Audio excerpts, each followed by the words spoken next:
Using 3D information detection, DEEBOT can recognize beds, sofas, tables and chairs, etc., and reproduce the layout of your home, displaying it in attractive three-dimensional graphics on your phone. Open the app to access the main screen.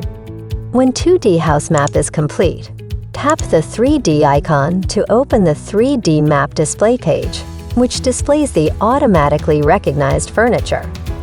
Tap Home Furnishing to manually add or remove furniture items, adjust the position and size, or edit the 3D map walls. Tap Save after editing your settings.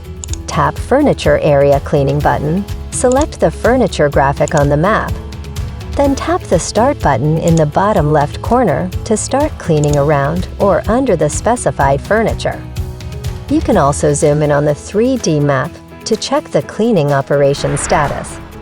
Of course, you can also control DEEBOT by activating ECOVACS and giving instructions. OK, ECO, go to the bedroom to clean. Thanks for watching. For more information, tap the Help section of the app settings.